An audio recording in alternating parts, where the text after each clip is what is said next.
BTC. Luego ha sido listado también en las últimas horas y ojo porque no ha sido el único, también el ETF de Cathie Wood aparece en las últimas horas. Eso sí, empiezan a salir algunos miembros, algunos exabogados de la SEC intentando de alguna forma bajar el suflé, diciendo que no es seguro que se vayan a aprobar los ETFs, pero parece que todos los inversores ya lo están descontando. Pendientes también de más noticias. El gobierno de Estados Unidos, que ha perdido 116 millones por vender antes de tiempo. Un aviso también para navegantes, para otros inversores. También pendientes de Binance. Ha tenido problemas en las últimas horas en torno a los retiros, pero como suele suceder en este caso con Binance, bueno, pues estos problemas se han solucionado en apenas unos minutos. Enseguida les contamos todos los detalles, todas las noticias, enseguida vamos con el análisis, pero empezamos hablando del gobierno de Estados Unidos, que habría vendido 9.861 bitcoins a principios de marzo.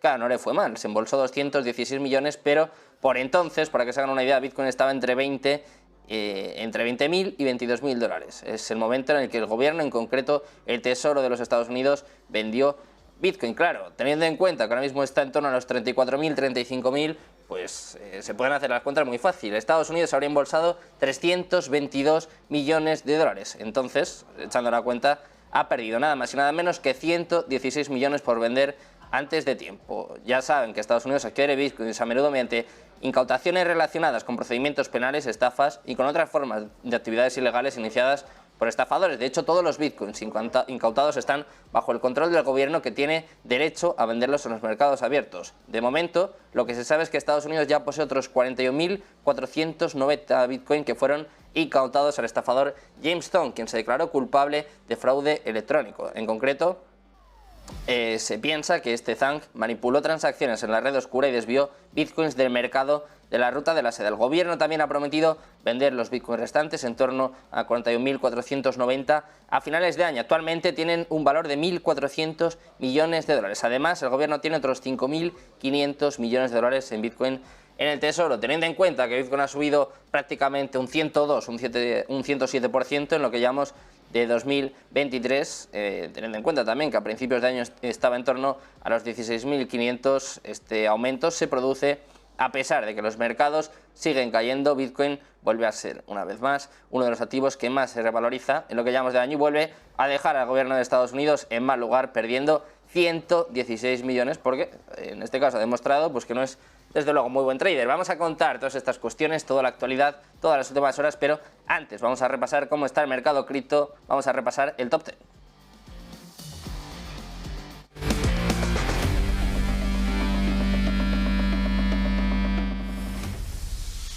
Empezamos a repasar el mercado, empezamos a repasar las subidas impresionantes que seguimos viviendo en mercado cripto en unas últimas horas, una última semana de auténtica locura, sobre todo con los ETFs de Bitcoin como principal catalizador. Empezamos precisamente por Bitcoin, ojo, ya está subiendo un 23,52% en los últimos 7 días, con más subidas en las últimas 24 horas del 3,82% hasta los 34.909 dólares, a punto de volver a un nivel importantísimo, a punto de volver a superar la resistencia de los 35.000 dólares. En segundo lugar tenemos a Ethereum. Venimos hablando en los últimos días de a ver si supera los 1.600, los 1.700, ojo, porque Ethereum, la segunda más importante, también ha superado un nivel clave, en este caso el de los 1.800 dólares, con subidas del 15,09% en la última semana, en las últimas 24 horas, también con subidas del 1,91% hasta los 1.808 dólares. En cuarto lugar tenemos a BNB, que sube menos si lo comparamos con Ethereum o con Bitcoin, pero también un 7,33% arriba en la última semana. En las últimas 24 horas sigue la fiesta, sigue el tono verde, sigue las subidas, 1,35% arriba hasta los 227 dólares. Quinto lugar para XRP, también con subidas importantes en la última semana del 14,69% en las últimas 24 horas, 0,98% arriba hasta los 55 centavos. Séptimo lugar para Solana, que se merece un apartado especial, está disparada en los últimos días, en la última semana, un 41,09% en los últimos 7 días, en las últimas 24 horas también subidas importantes del 9,06% hasta los 33,43 dólares. Octavo lugar para Cardano, también subiendo con mucha fuerza en la última semana, en su caso un 17,54% en las últimas 24 horas, 3,87% arriba hasta los 28 centavos. Noveno lugar para Dogecoin, también en positivo, también subiendo bastante en la última semana, un 15,91% en las últimas 24 horas, 3,47% arriba hasta los 6 centavos. Décimo lugar para Tron, también en positivo, también subiendo, es la tona predominante, es el tono predominante, todo está en positivo, todo está subiendo. Tron un poquito menos, un 5,06% en la última semana, en las últimas 24 horas 1,88% arriba hasta los 9 centavos, y cerramos el top 10 mirando a Toncoin, que para no llevar la contraria también viene subiendo un 5,16% en los últimos 7 días, en las últimas 24 horas 0,34% arriba hasta los 2,15 dólares. Sigue el optimismo, siguen las subidas, sigue el tono verde en el mercado cripto con los ETFs de Bitcoin como principal catalizador. Precisamente vamos a repasar estas cuestiones, vamos a repasar toda la actualidad con nuestras Crypto News.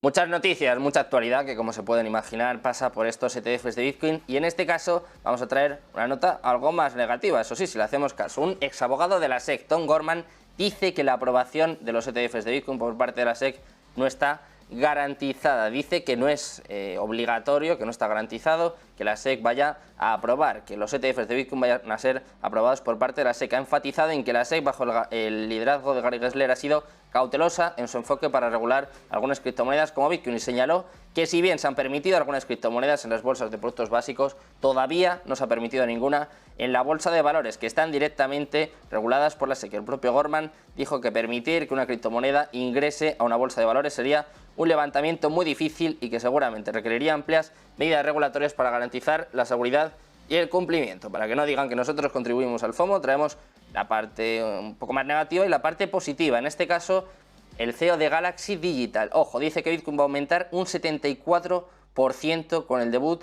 del ETF al contado. Teniendo en cuenta que ya está en torno a los 35.000, pues básicamente le llevaría a la zona de los 59.000, prácticamente 60.000 dólares. Galaxy Digital, un fondo de criptomonedas, ha expresado una perspectiva optimista. La fuerte demanda de un ETF de Bitcoin es bastante evidente, se está viendo también con la entrada de capital en los últimos días, y el mero rumor del lanzamiento la semana pasada, como ya saben, provocó una subida del 10% en cuestión de horas. De manera similar, la revelación del ticker del ETF de Bitcoin propuesto por BlackRock también ha provocado subidas en torno al 12%. Según la investigación de Galaxy Digital, las entradas proyectadas de estos ETFs podrían provocar un aumento sustancial del 74% en el precio de Bitcoin. Esto en el año inicial, teniendo en cuenta el impacto en la liquidez y los precios resultantes de inversores sustanciales. Sigue, como ven, todas las noticias en torno a los ETFs y también todo el FOMO, con en este caso Galaxy Digital, apuntando a un 74% de subida. Noticias también en torno a Binance. Ha reanudado los retiros de criptomonedas después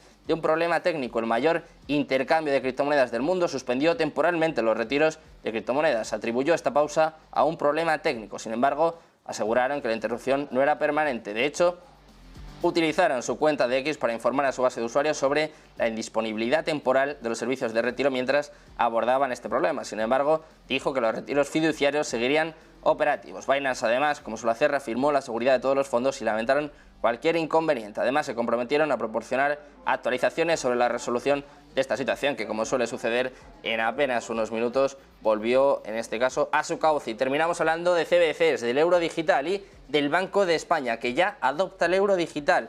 El Banco Central de España se ha unido al coro de instituciones bancarias europeas que están preparando a sus clientes para los posibles beneficios de un euro digital. El Banco Central publicó un breve texto en el que explica la naturaleza y los usos de la posible moneda digital del Banco Central de la Unión Europea. Además, afirmó que el formato de efectivo físico no permite aprovechar todas las ventajas que ofrece la creciente digitalización de la economía y la sociedad. Sin embargo, el euro digital convertirá los pagos electrónicos en una pieza vital del sistema financiero. Esto es lo que dice el Banco de España. Nosotros seguimos pendientes más bien de Bitcoin, del mercado cripto, y explicando además las amenazas de las CBDCs. Vamos a seguir con más noticias, con más entrevistas, con más actualidad. Vamos con una breve pausa y enseguida seguimos, enseguida estamos de vuelta aquí en Negocios Televisión. Estamos de vuelta en Criptonegocios, de vuelta en Negocios Televisión, pendientes de toda la actualidad del mercado cripto y también pendientes de toda la actualidad en este Global Mobility Call, donde ya está desplazado nuestro compañero Javier Luengo. Nos trae una pedazo de entrevista con Ignacio Estellés, CEO de Movo Green. ¿Qué tal, Javi? Muy buenas. tal? Muy buenas tardes. Crear y también fomentar soluciones de micromovilidad para las ciudades que sean sostenibles. Es uno de los retos de este Global Mobility Call 2023, segunda edición en la que cada vez son más las empresas que se unen a este ecosistema innovador y sobre todo también están presentes las pequeñas, las startups que quieren seguir creciendo. Ganadora de un premio del reto Última Milla tenemos al consejero delegado de Moevo Green, Ignacio Estellés. ¿Qué tal? Muy buenas tardes. Hola, buenas tardes. Bueno, un premio como este, como el del reto Última Milla, 10.000 euros, ¿qué le supone a una empresa como la suya? ¿Utilizará supongo para el desarrollo? Bueno, desde luego es una alegría, un reconocimiento, una labor muy dura de innovación de años, porque nosotros nos concentramos en desarrollar vehículos eléctricos innovadores y limpios para hacer ciudades más limpias y más sostenibles. Entonces, vamos a dedicar estos fondos a nuestra contribución al planeta y a las ciudades. Porque al final, si las ciudades es donde la mayor parte de la población vamos a habitar en los próximos años, según las proyecciones que hacen los organismos internacionales, es donde más hay que actuar para acelerar esta transición energética. Naturalmente. Las ciudades están bloqueadas, vemos como poco a poco se van siendo más evolucionadas, bueno, no poco a poco, mucho a mucho.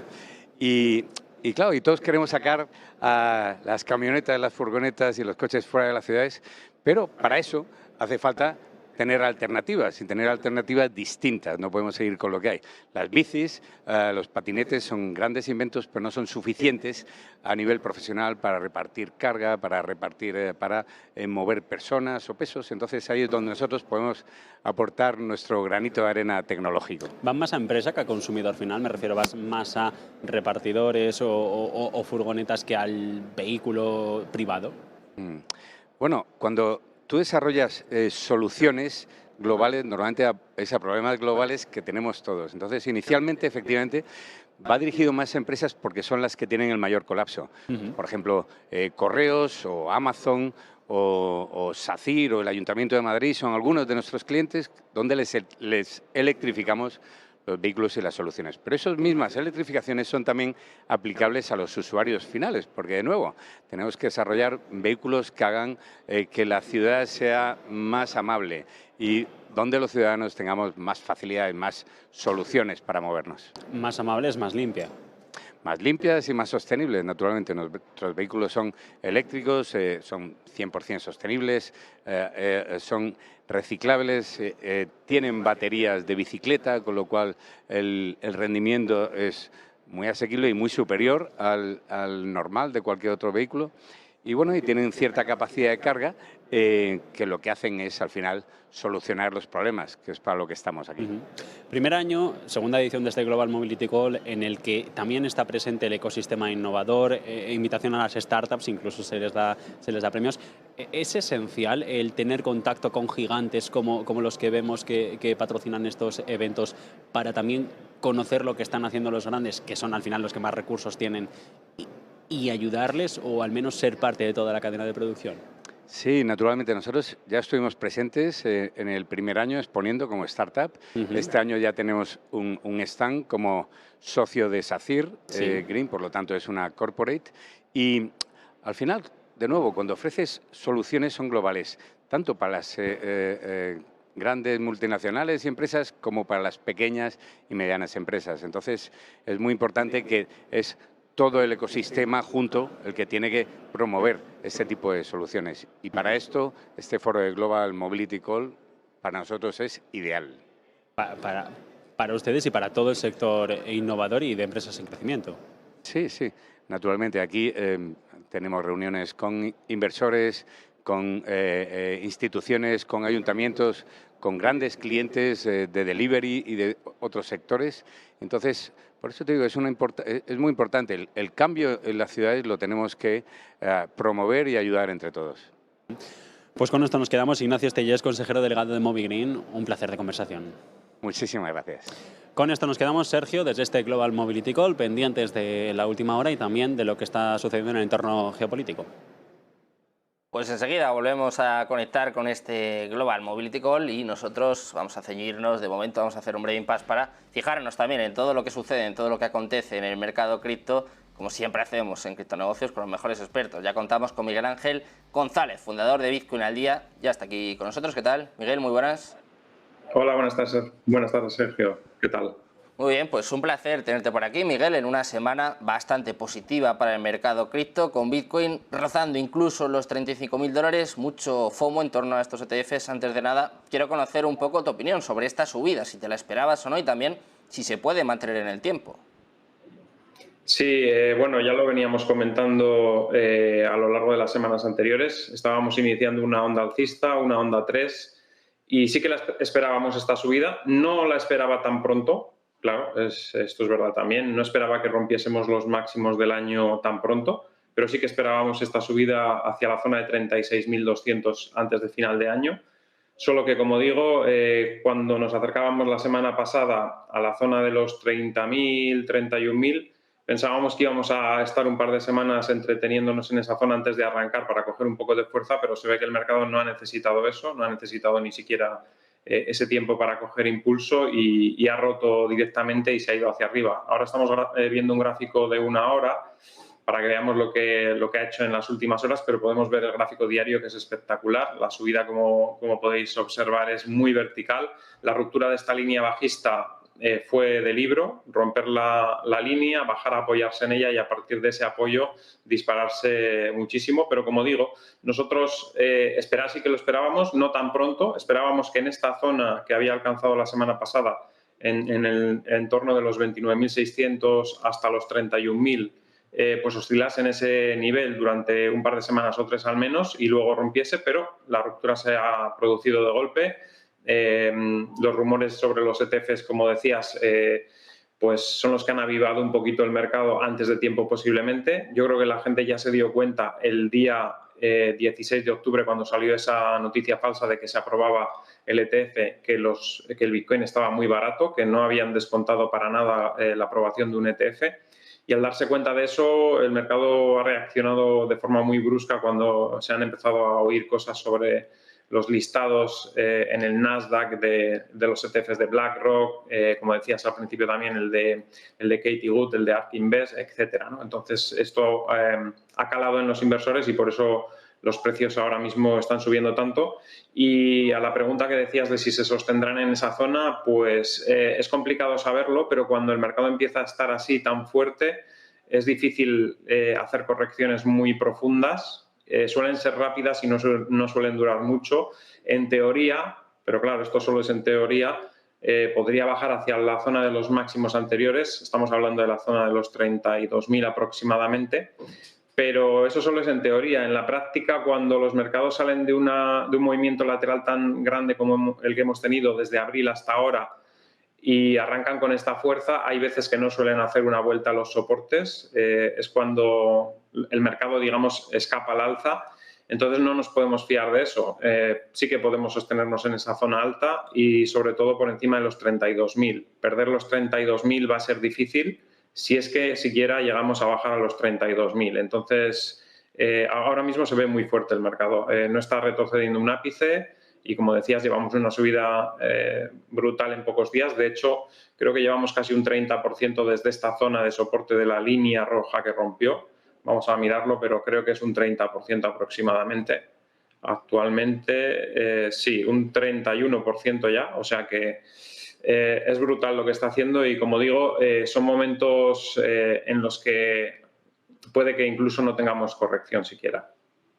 Bueno, de momento, Miguel, lo que sabemos es que, bueno, el Ponzi, ¿no? Como dicen muchos, todos hablando, bueno, de lo malo que es Bitcoin, pero de momento, subidas en torno al 107%, más del doble de lo que empezamos el año, en torno a los 16.500, sobre todo, como bien decías, Miguel, con muchos rumores, muchas especulaciones en torno a los ETFs de BlackRock, que hubo un lío en el día de ayer, no sé si estás al tanto, a ver si podemos actualizar un poco a nuestros espectadores, que al principio, de hecho, parte de esta subida que estamos viendo en las últimas horas venía de alguna forma promovida porque bueno, hubo muchos inversores, mucha gente que se dio cuenta de que se había listado el ETF de BlackRock, que la DTCC unas horas después fue eliminado. De hecho, hasta la página se cayó, cosas desde luego muy raras, pero en las últimas horas ha vuelto a aparecer ya no solo el ETF de BlackRock, sino también el de ARK Invest, también el de Katie Wood. No sé qué quiere decir esto, Miguel, y también ¿por qué ha habido tanto lío? ¿Por qué primero aparece, luego no, luego se cae la página? ¿Qué está pasando aquí? ¿La gente ya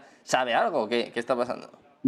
Bueno, parece ser que eso es un procedimiento habitual para cuando se lista un ETF, pues pasar el código al Nasdaq, ¿no? Para que ya lo tenga, ¿no? Entonces parece ser que están haciendo ese procedimiento, yo creo que dando por hecho que se va a aprobar. O sea, están siguiendo esos pasos, no creo que sean pasos costosos. Y el hecho de que apareciese y luego no apareciese, eso sí que puede ser alguna decisión de alguien que dijo no teníamos que haberlo sacado, mejor quítalo, y luego pues, habrán cambiado otra vez de opinión y habrán dicho, bueno, ¿qué más da si al final pues todavía esto no es la confirmación de la SEC, es un paso previo, ¿no? No creo que intenten manipular el mercado de esa manera porque es un poco absurdo. A BlackRock no le interesa que el precio haya subido tanto si tienen que comprar ellos. Le interesaría más bien que no se supiese nada y que el precio estuviese por debajo de 31.000 aún más, pero bueno, yo lo que creo es eso, lo que he dicho al principio, que el mercado no era consciente de que los ETFs podrían aprobarse tan pronto. Creo que todo el mundo estaba pensando en enero o en marzo del año que viene y como lo veían tan lejos todavía no lo estaban descontando en el precio. Y cuando se han dado cuenta que en realidad está más cerca de lo que parece, pues el mercado ha reaccionado de esta forma no tan brusca. Pues como decíamos, Miguel, más allá del ETF de BlackRock, que está siendo el protagonista, está siendo también el principal catalizador, pero también se ha listado en las últimas horas el ETF de ARK Invest de Katie Wood, que ya en los últimos días hablaba de un cambio de postura por parte de la SEC, que estaba mucho más dialogante, entablando conversaciones con los solicitantes. ¿Nos lo creemos, Miguel? ¿Crees que la SEC de verdad está girando, está de verdad cambiando pues, una postura que hasta hace unos meses, en palabras del propio Gary Gensler, era bastante dura, ¿no? Sí que parece que hay cierto cambio.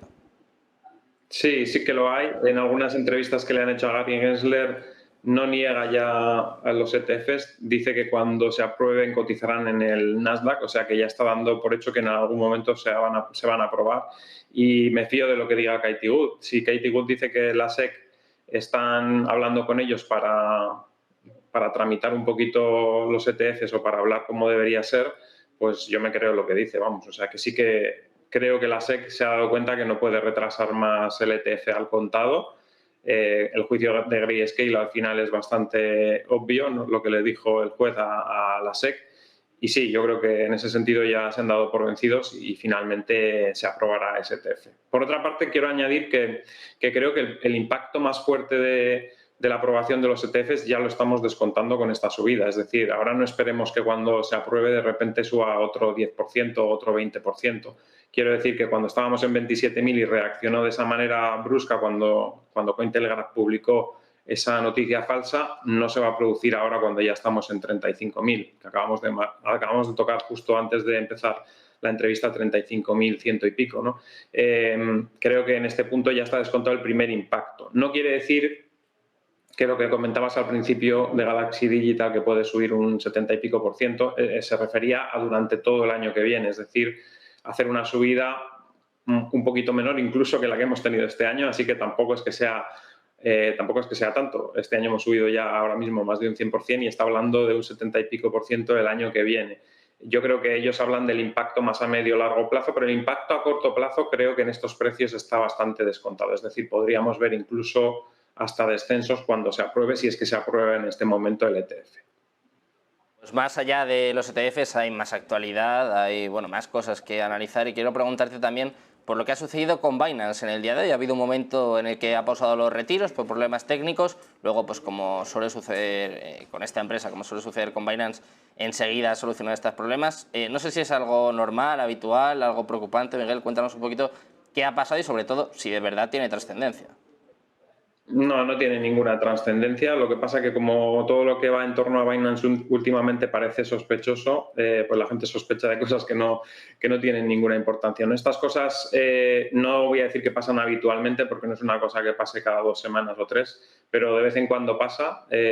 Hay algunas veces que son una red concreta solo o 2 redes concretas que están en mantenimiento. Como son temas de seguridad y hay que mantener una seguridad muy fuerte en temas de criptomonedas, pues estas cosas son normales de vez en cuando, ¿no? Pero no es una cosa que tenga ningún problema, ¿no? La gente siempre, como han metido tanto food de Binance desde finales del año pasado, la gente siempre tiende a pensar mal, pero no, ya digo, no tiene ninguna relevancia. Igual que el otro día, por ejemplo, cuando decían que retiraban las tarjetas el día 20 de diciembre, las tarjetas de débito. La gente ya decía, no quieren tener tarjetas porque no van a querer dejar sacar dinero, y cuando el mismo día habían aprobado un acuerdo con un colaborador para hacer transferencias SEPA y SEPA instantáneas. O sea que no hay ninguna cosa negativa. Lo que pasa es que la gente pues lo mira todo con mucho recelo porque se ha metido ese foot en el mercado, ¿no? Entonces, cada cosa que saca Binance, todo el mundo lo mira con lupa, pero no hay ningún problema. Bueno, pues te damos las gracias, Miguel, por estar con nosotros, por explicarnos esta subida que hemos visto en las últimas horas, que puede pasar, sobre todo también este food desmedido que siga habiendo en torno a Binance, que siempre viene, pues que hay expertos como tú para poner un poquito de luz. Muchísimas gracias, Miguel, por estar con nosotros. Un placer, como siempre. Gracias a vosotros. Un saludo. Enseguida conectamos de nuevo con el Global Mobility Call, pero antes vamos con una última hora importante. Rusia realiza pruebas de ejercicios de misiles balísticos bajo la supervisión de Vladimir Putin. Según ha anunciado el ministro de Defensa, Rusia ha puesto a prueba su capacidad para lanzar un ataque nuclear masivo de represalia. El presidente ruso, Vladimir Putin, ha supervisado los ejercicios de misiles balísticos de forma remota, según ha dicho el Kremlin. Todo esto se produce horas después de que Rusia tomara medidas para revocar su ratificación de un tratado histórico de prohibición de ensayos nucleares. En palabras del propio Kremlin, bajo el liderazgo del comandante en jefe supremo de las Fuerzas Armadas rusas, es decir, de Vladimir Putin, se llevó a cabo un ejercicio de entrenamiento con las fuerzas y equipos de los componentes terrestres, marítimos y aéreos de las fuerzas de disuasión nuclear. Además, también añaden que durante este entrenamiento se han realizado lanzamientos prácticos de misiles balísticos y de crucero. El Kremlin ha dado más información, apuntando a que el misil balístico intercontinental Yars había sido disparado desde un sitio de prueba en el extremo oriente de Rusia. Un submarino de propulsor nuclear había lanzado un misil balístico desde el mar de Barents y que los bombarderos de largo alcance Tu-95MS había misiles de cruceros lanzados desde el aire en pruebas de lanzamiento. Rusia retoma los ensayos nucleares, realiza pruebas de ejercicios de misiles balísticos bajo la supervisión de Vladimir Putin. Seguimos pendientes de toda la actualidad. Conectamos ahora de nuevo con el Global Mobility Call. Tenemos a nuestro compañero Javier Luengo, ojo, con He Jun, CEO de Toyoy, ojo, ex vicepresidente global de Apple y ex vicepresidente global de Nvidia. Conectamos con IFEMA. Muy buenas, Javi.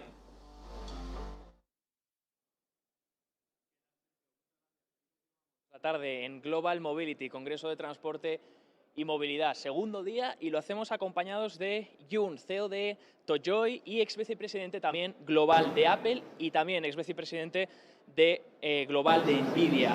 How are you, Jun? Thank you for your time. Thank you for coming here at Negocios Televisión. Thank you. It's my pleasure to be here and attend this Global Mobility Call, where I see a lot of innovation, a lot of projects, very interesting. Talking about innovation and projects, let's talk also about Toyoy. Yes. Women entrepreneurs, Yes. resources. Yeah. How is your solution going to affect sustainability, the environment? How is it going to improve it?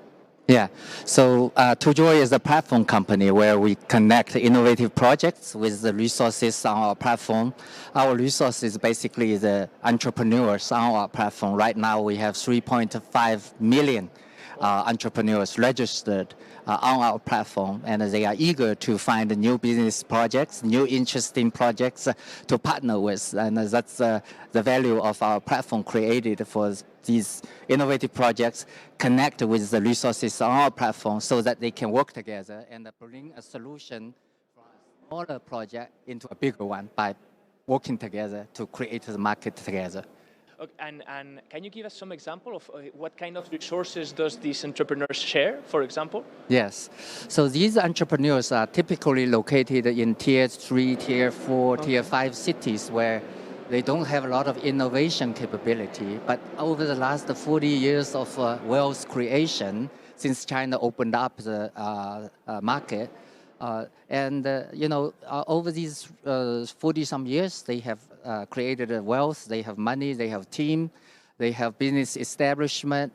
The only thing missing for them is innovative projects because they usually don't have R&D centers, they don't have project development capability. So now they are at the transition period, from their traditional business for new business. So they are looking for these projects, and our platform actually created this gathering place where innovative projects can work with these resources in terms of people, in terms of management skills, in terms of understanding the local market, in terms of these innovative projects application in their own hometown.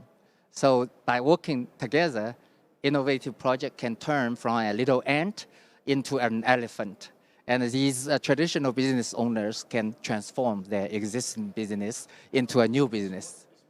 Right? And Yes, less costly. less costly. Okay. Particularly for those innovative projects, if they want to expand the market, they have to invest by themselves. They have to create their own team. They have to find the channels. They have to do marketing and advertisement. But for these small companies, it's really difficult to have this kind of resources. And this is where ToJoy can add value. We bring those resources directly to them, so they partner together so that project can grow, and these guys can also benefit from the partnership. Interesting. And also I see you have a big background, a very nice background in big tech companies. How are you seeing this AI boom, artificial intelligence boom that we are seeing and experiencing right now? And also, how do you see the technology in all this world, the future, helping for achieve, for example, this kind of projects is sustainable, more efficient? Yes, I think technology definitely is playing a bigger and a bigger role in mobility. First of all, technology can improve the overall performance of mobility. In the old days, everything is manual and you have to, do everything by yourself. But now with the technology application, you can improve the mobility efficiency and also improve the safety, improve the communication between vehicle to vehicle, vehicle to people, and also improve the planning of the mobility. All these things can be accomplished by applying technology into the mobility sector. And this is one. Second, I think technology is really important to help create those markets, platforms where good business models can be shared with others. In the old days, if you are a business owner and you don't have a technology, then it's really difficult for you to actually work with others. Now with technology, you can manage 100 partners across the country easily. So I think, with this kind of technology solutions where I think mobility definitely will benefit. And you mentioned AI, deep learning, and actually these are all the technologies these big technology companies I worked for are developing in the hope that eventually we will have autonomous driving, we will have large platform where all the mobility-related solutions can be working together. And I think our human will definitely benefit from technology. Jun, thank you very much for your time. I appreciate your time, all your knowledge, and thank you for being here at Negocios Televisión. Thank you so much. Yeah. Nosotros volvemos a ti, Sergio. Retomamos esa conexión con el plato de Negocios Televisión. Muchas gracias, Javi, por tu trabajo, estas pedazos de entrevistas con grandes invitados. Nosotros vamos a seguir intentando mantener el nivel, por lo menos con más invitados, con más actualidad, con más últimas horas. Una breve pausa y enseguida estamos de vuelta en Negocios Televisión. Muy buenas tardes, ya estamos de vuelta en Criptonegocios, de vuelta en Negocios Televisión, pendientes del mercado cripto con Bitcoin a punto de recuperar los $35.000. Muchas noticias, mucho FOMO, como venimos hablando en todas las últimas semanas en torno a los ETFs de Bitcoin, y también muy necesario llevar a cabo un análisis on-chain. Vamos a contar con uno de los mejores expertos del panorama cripto, uno de los mejores expertos del país. Contamos con Félix Fuertes, CEO de formación en inversión.com, también es CEO de Rand, que viene con nosotros a contarnos un poquito qué está pasando las últimas horas en el mercado cripto. ¿Qué tal, Félix? Muy buenas. Muy buenas, Sergio. Pues muy contento de estar contigo. ¿Qué más puedo decir?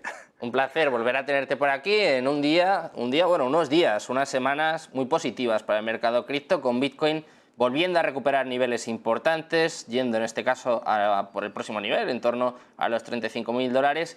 Cuéntanos un poquito si te ha sorprendido esta subida, si se podía prever, las gráficas que te indicaban, o si todo viene promovido por este FOMO en torno a los ETFs. Cuéntanos cómo ha sido esta subida.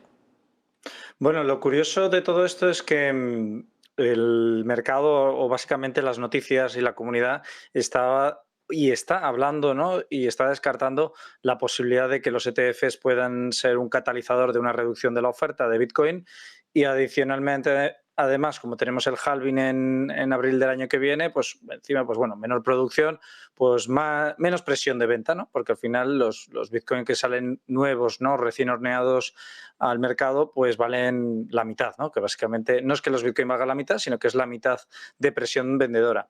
Pero lo curioso, y sí que se podía haber preveído, o previsto, perdonad por la mala praxis, ¿no? En la lengua castellana, se podía haber previsto viendo un poco las acciones que está realizando a nivel de expansión monetaria China, que por cosas de la vida está, yo creo que ejerciendo esa labor de influencia sobre bancos comerciales que ya anunció y ya se comunicó en junio de este año cuando se aprobó y cuando se hizo legal, ¿no?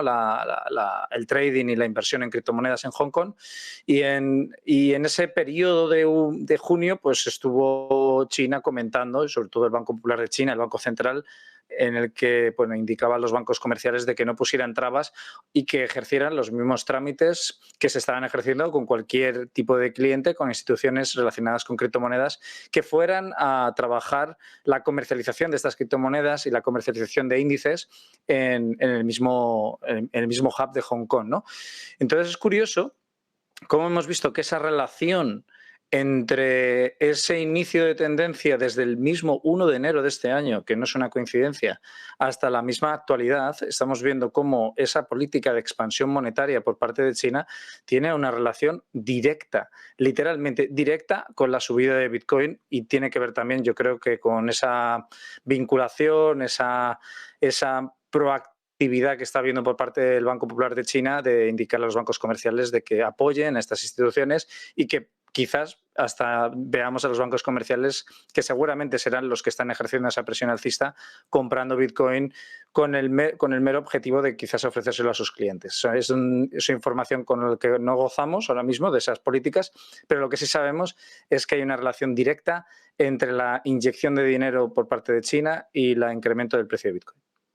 Bueno, hemos visto, como bien dices, Félix, también un cambio de postura por parte de China. Vemos, bueno, China, ¿no?, que se ha caracterizado siempre por prohibir Bitcoin, que poco a poco va también abriendo la mano y en este caso pues también instando a los bancos a comprar. Pero mucha parte de este FOMO viene en torno a los ETFs y quiero saber un poco tu opinión sobre el FOMO y también sobre la cuestión de fondo, el impacto que podrían tener los ETFs en el mercado, porque hay muchas noticias, muchos expertos hablando sobre el tema, pero es importante también medir el impacto. Estamos viéndolo en el precio, en cuanto que salió la falsa noticia de BlackRock en torno al 10%, ahora que se ha listado también el ETF en la DTCC, también hemos visto otra vela en torno al 8, al 9%, pero ¿qué impacto real puede tener en Bitcoin y en el mercado cripto más allá del precio?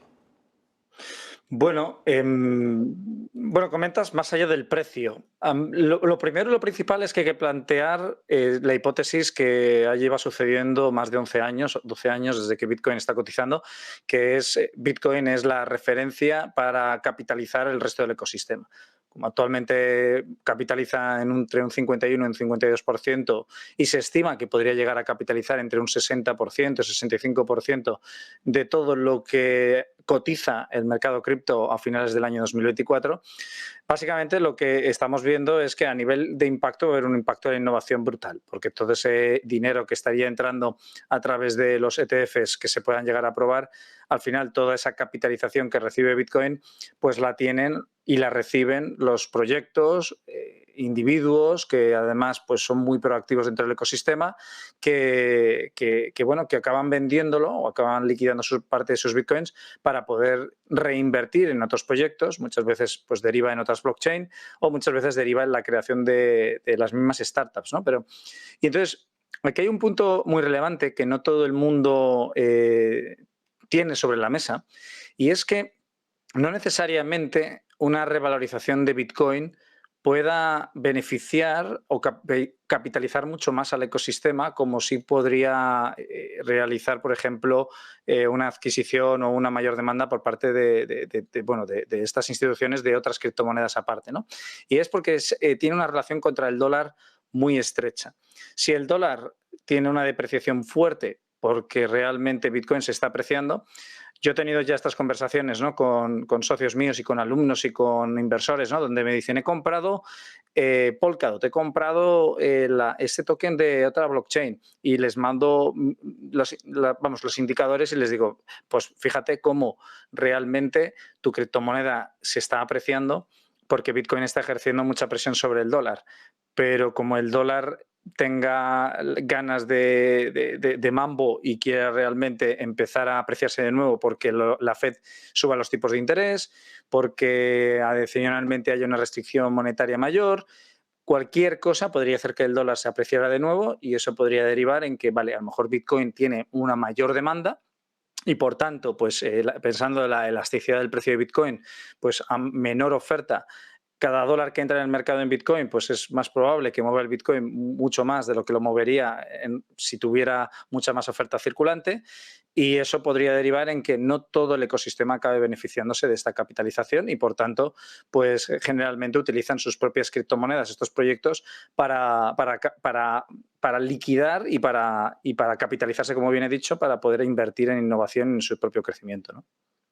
Bueno, pues más allá de las subidas que estamos viendo en Bitcoin, que de momento sí que están arrastrando al resto del mercado, veíamos a Solana disparada esta semana en torno al 27%, prácticamente todo el top 10, los principales proyectos están subiendo en las últimas horas, pero si te parece, vamos a poner un poco de luz en este aspecto. Félix, vamos a ir a las gráficas. Cuéntanos un poco qué se ha visto en el análisis on-chain, en las gráficas on-chain y sobre todo, a ver si podemos adivinar, si podemos prever de alguna forma qué puede pasar a partir de ahora en el mercado cripto. Vale, bueno, ¿me confirmáis que se ve bien mi pantalla y que puedo compartir los gráficos? Sí, perfecto. Muy bien, bueno, yo lo que quiero destacar primero en este gráfico y en general, ¿no? Nos vamos a meter en la parte on-chain y de hecho voy a ir a un punto incluso anterior, ¿no? Y es lo que te he comentado antes, Sergio. El problema, y relacionándolo con la parte de los ETFs, actualmente hay 14.856.432 bitcoins que están en manos de largoplacistas. Cuando hablamos de que están en manos de largoplacistas, lo que estamos diciendo es que son bitcoins que no están a la venta. Y cuando estamos hablando de que son bitcoins que no están a la venta, si hacemos el cálculo con el circulante actual de Bitcoin, nos sale un cálculo exacto del 80%, ¿vale? No lo voy a hacer en directo porque ya está hecho, por lo cual sería 79,95, ¿vale? Lo redondeamos, saldría 80%. Por tanto, sabemos que queda un 20% restante que está disponible para la venta, que si hacemos un cálculo rápido, vemos que son aproximadamente entre 100.000 y 120.000 millones de dólares en Bitcoin.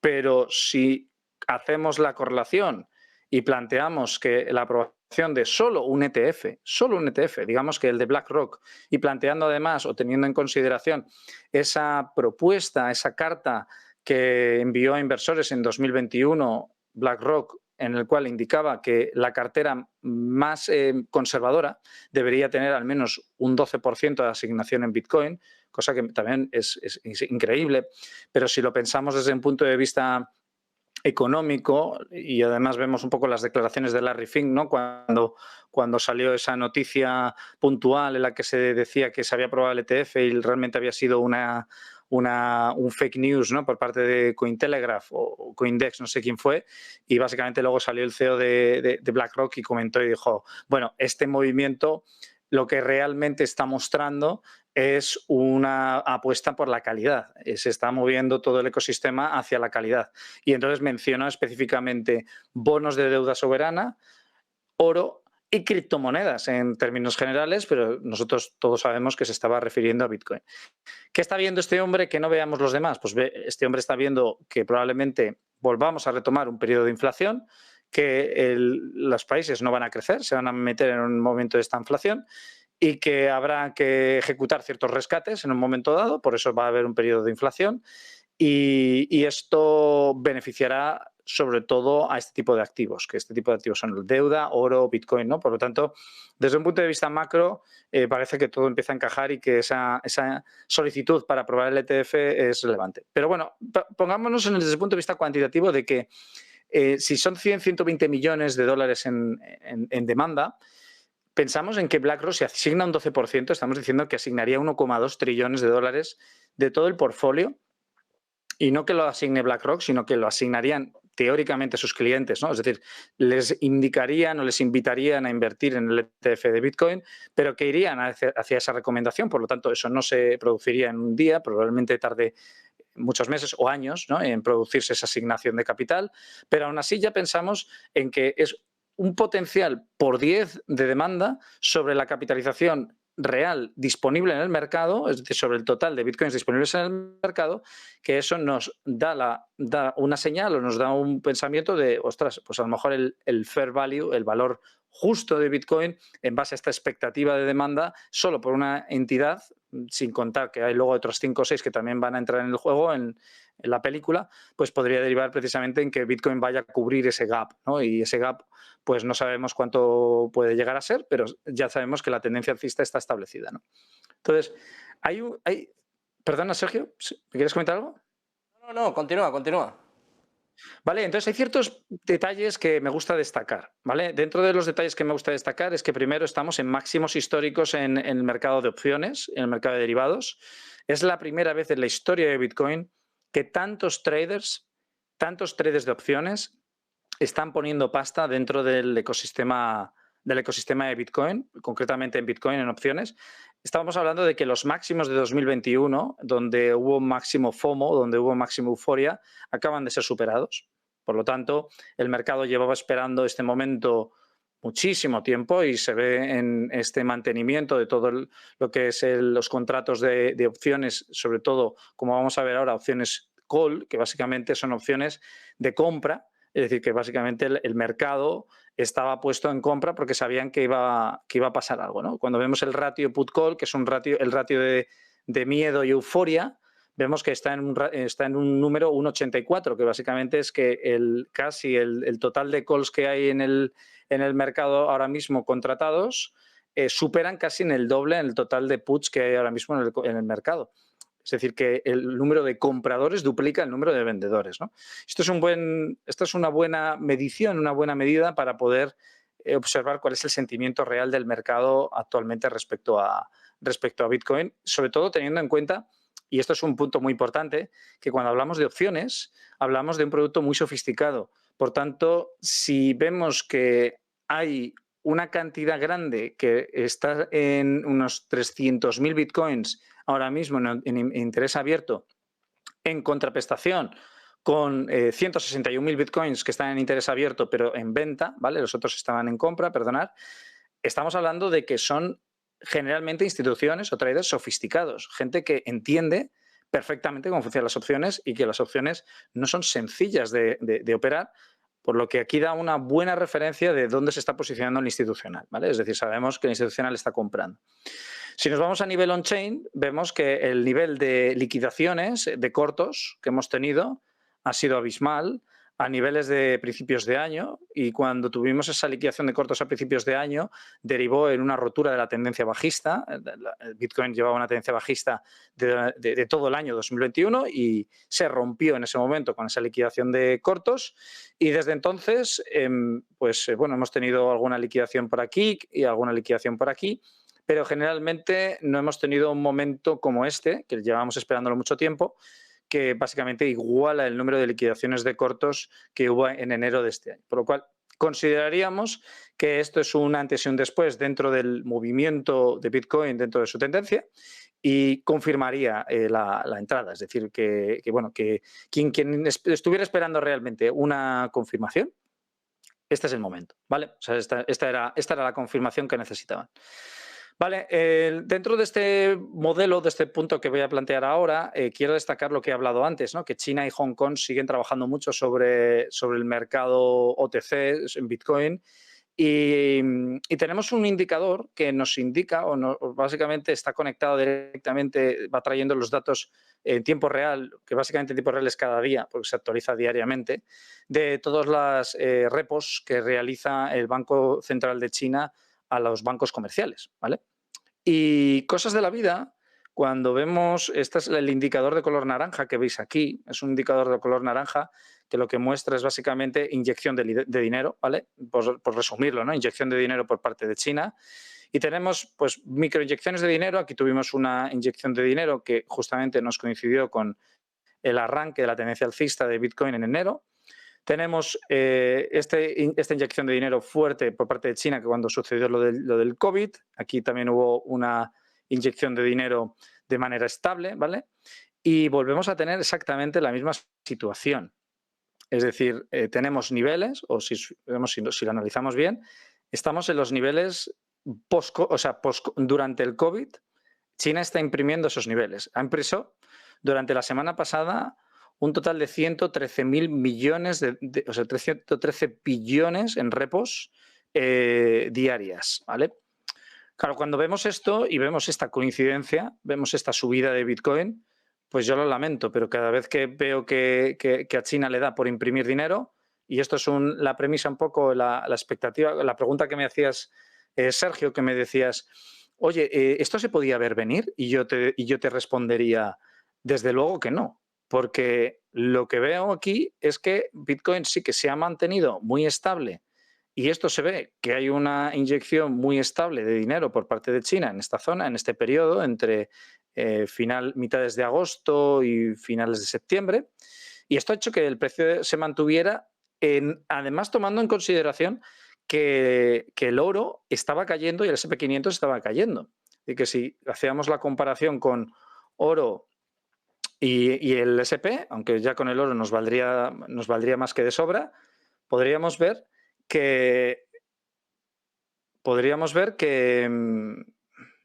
aquí está. Perdona. Podríamos ver que el oro aquí tuvo una caída muy fuerte, y Bitcoin no cayó, sino que se mantuvo, ¿no? Por tanto, cuando vemos esta situación, ahora vemos que el CEO de BlackRock relativamente tiene algo de razón, ¿no? Y parece que el oro va a ser el activo valor refugio por excelencia al menos del próximo año. Y que, curioso, porque además generalmente suele haber una relación inversa entre lo que es el valor el valor o sea, lo que es el tipo de interés y el valor del oro, ¿no? En este caso, ¿no? Entonces, cuando vemos esta situación, lo que veo después es que se produce una rotura en esta zona de aquí porque se empieza a inyectar dinero de manera recurrente. Y de hecho hay una coincidencia cuando el precio se debilita un poquito aquí, que parece que deja de imprimir dinero China, el Banco Popular de China, y de repente, ¡boom!, inyección de pasta y tenemos una subida gorda, ¿no? Entonces, no sé hasta qué nivel realmente podemos considerar o fiarnos de que China no esté, o sea, más que China, porque dudo mucho que el Banco Popular de China sea el que esté comprando bitcoins, pero tengo muchas dudas de pensar que realmente los bancos comerciales chinos no sean los que estén motivando o moviendo el precio de Bitcoin.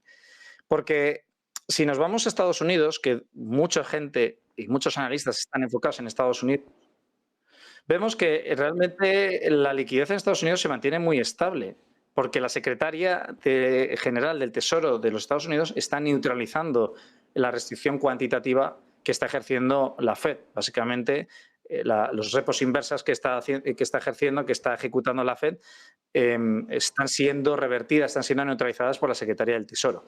Bueno, Félix, si nos permites, vamos a cortar el análisis por hoy. Como ya vas a ser un invitado recurrente, no te preocupes, que vas a tener mucho tiempo para hablar, para charlar y sobre todo para analizar lo que ocurre en el mercado. Ha sido un placer tenerte por aquí, Félix. Muchas gracias.